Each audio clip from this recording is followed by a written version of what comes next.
It was a running joke on the old Tonight Show. Johnny Carson was married 4 times, and whether it was in his monologue or in a bit, joking about his own wives, divorces, and alimony payments was a part of the show. Johnny Carson, however, didn't have to worry about anyone else poking fun because Johnny was the only game in town, the only show on the dial. In our #1 story, after the Letterman scandal broke, O'Brien, Ferguson, Fallon, Leno, and others had a chance to take a whack at their late-night colleague. Most did the minimum and moved on. In a moment, the week that was in the Letterman-Haldeman scandal. First, some of the noteworthy zingers made at David Letterman's expense, the best of which, of course, came from Letterman himself. I'm sorry, I keep trying not to be sexy. It can get you into trouble in my line of work. If you came here tonight for sex with a talk show host, you've got the wrong studio. All right, so. There's a new book out called Why Women Have Sex that has a list of 237 reasons why women have sex. And Letterman knows the top 10. I, myself, was once the victim of an extortion plot. I think NBC got me to do a 10 o'clock show. That's how. I was shocked that Letterman has been having an affair. I had no idea he was even running for office. I'm happy to say I have never had a sexual relationship with any of my staff members.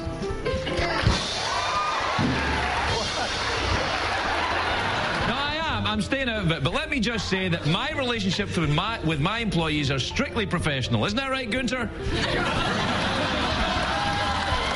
a matter of fact, Alan Coulter kept wanting to know if we'd had sex. Did you remember that, Alan? I did, and I don't remember. Yeah. I doesn't remember. And I just want to say, so you know here, I have never had sex with anyone on my staff. The guests, of course. Yes, I mean, that's part of the job.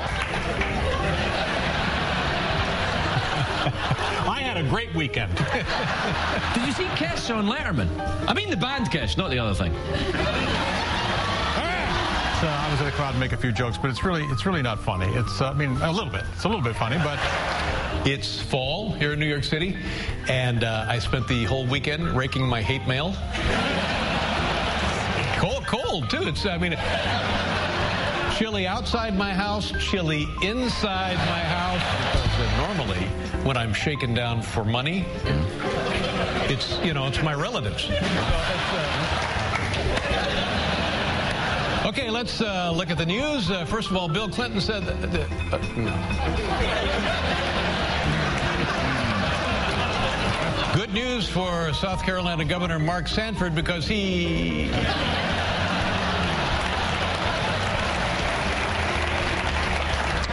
How about that, Elliot Spitzer? Would you take a look at...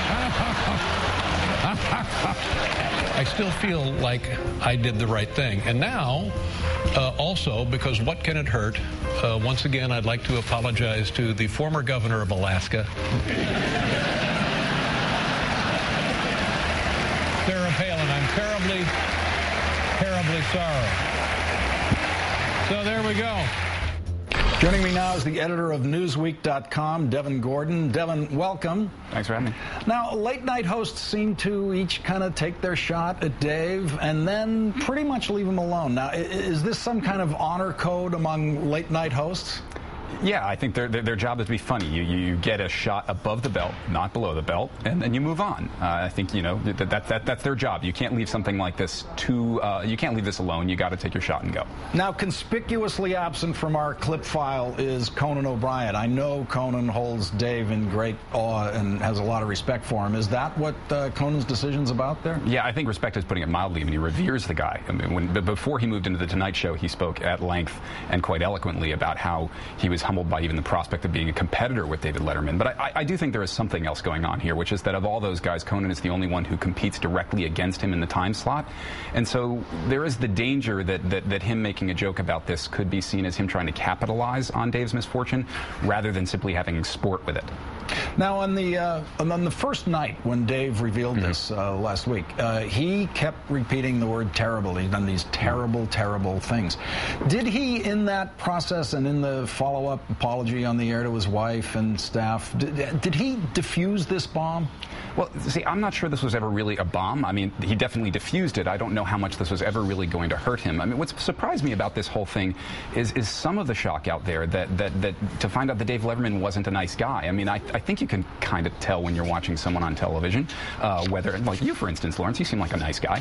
But with Dave, I think there was always this veneer that, you know, maybe he could kind of be a mean SOB. I mean, he's been on television for 20 years. He's very cutting. He's acerbic.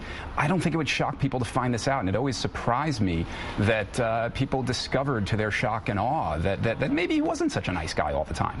Well, let me see if I can continue to fool you through the rest of the show. The minute left about me being a nice guy. Now, it's been a ratings boom for Dave. How long does that keep up? When do people calm down about this in the audience? I think it's going to come back to earth pretty soon. I think the ratings are going to go back to normal, which is to say he's going to be beating Conan O'Brien pretty soundly in the ratings. So that's a pretty good thing for CBS. He had already just started to do that on a steady basis, hadn't he? Get ahead of Conan? Yeah. He was running pretty consistently ahead of him, and then he really shot up in the wake of this, which is one of the things that's worth noting, is that David Letterman understands television, and I think somewhere inside of him he knew that the episodes in which he was talking about this and the ones right after it were probably going to be pretty good ratings episodes. Now, Dave is 62. He's approaching the American retirement age, the official Social Security 65. Johnny Carson was 67 when he retired. Now, if Dave wasn't dealing with this scandal, do you think he'd go on beyond Johnny, or do you think that this scandal might start to suggest to him exactly when he should call it quits? I don't know. He's got a contract through August 2010. He's been in negotiations all summer to go to 2012.